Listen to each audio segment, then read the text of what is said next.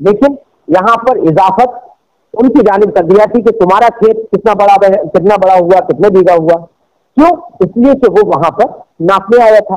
اس مناسبت کی وجہ سے اس کی جانب اضافت کر دی جاتی کھیت کی. ایسے ہی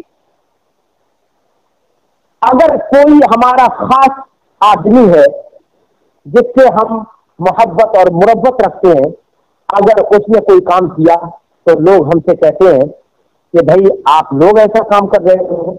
ہم اپنے مدرسے میں پڑھاتے ہیں، اگر کسی استاد سے کوئی غلطی واقع ہو جائے تو میڈیا والے یا دوسرے لوگ وہ اس استاد سے براہ راست نہیں پوچھتے، بلکہ یا تو پرنسپل صاحب سے یا مینیجر صاحب سے کہتے ہیں کہ آپ کے یہاں پر آپ لوگ ایسا کر رہے ہیں.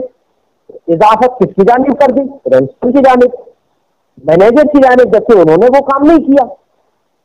تو ایک ادنا مناسبت کی وجہ سے اضافت سربراہ کی جانب کر دی جاتی ہے.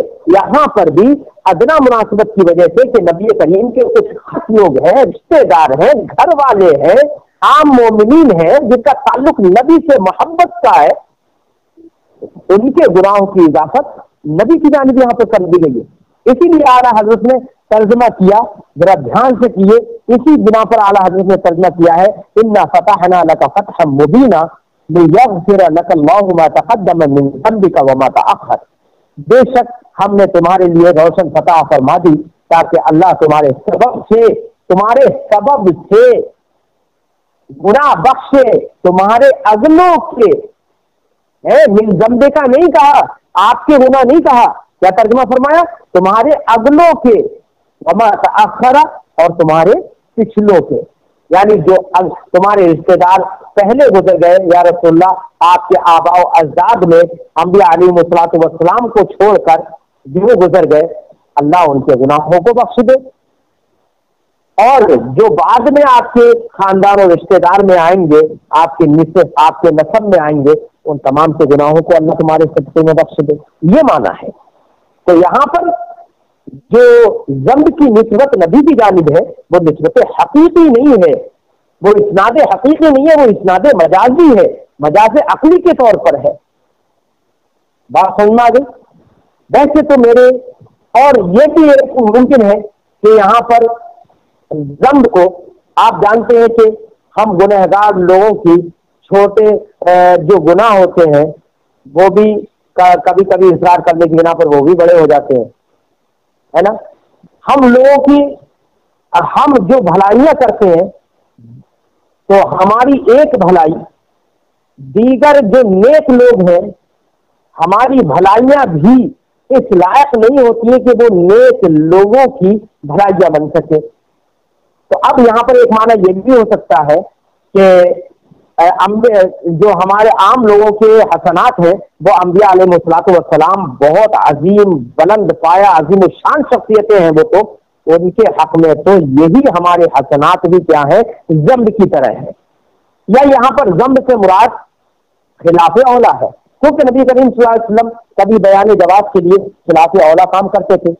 مثلا کبھی فجر کی نماز، جو کہ اولا یہ ہے کہ فجر کی نماز نبی کریم نے فرمایا کہ اسروا بالفجر فإنه اعظم للأجر. فجر میں روشن کرو، فجر کو روشن کر کے پڑھو، فإنه اعظم للأجر، کیونکہ وہ اجر میں بڑھ کر ہے. تو اولا تو یہ ہے کہ فجر کو روشن کر کے پڑھا جائے، لیکن سرکار نے کبھی کبھی بیان جواز کے لیے اندھیرے میں یعنی اس کے فجر کے اول وقت میں بھی نماز پڑھ لی. تو یہ خلاف اس طرح کے اور بھی بہت سارے خلاف اولا کام بیان جواز کے لیے یہ سرکار نے ایسا کیا. تو یہ خلاف اولا کام ایسے انبیاء علیہ الصلوۃ والسلام سے صادر ہو جاتے ہیں بیان جواز کے لیے. تو انہی خلاف اولا کو ذنب سے تعبیر کر دیا گیا ہے. اور بھی بہت سارے معنی ہو سکتے ہیں.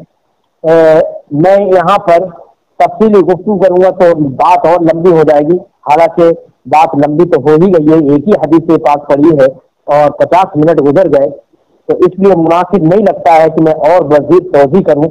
لیکن جتنی میں نے توضیح کی ہے مجھے امید ہے کہ آپ کے ذہن میں آ گئی ہوگی، اور آج کی یہ توضیح آپ کو ذہن میں رکھنا بھی چاہیے، کیونکہ انبیاء علیہ الصلوۃ والسلام کی عصمت سے متعلق طرح طرح کی باتیں سامنے آتی رہتی ہیں، اور یہ بھی بات ذہن میں رکھنا چاہیے کہ دیوبندیوں کے ایک مولانا نے یہ لکھ دیا کہ بسا اوقات ایک امتی نبی سے عمل میں بڑھ بھی جاتا ہے.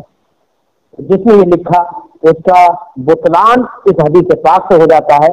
مجھے امید ہے آج ہماری یہ گفتگو اچھی لگی ہوگی اور پسند آئی ہوگی. آپ اس کا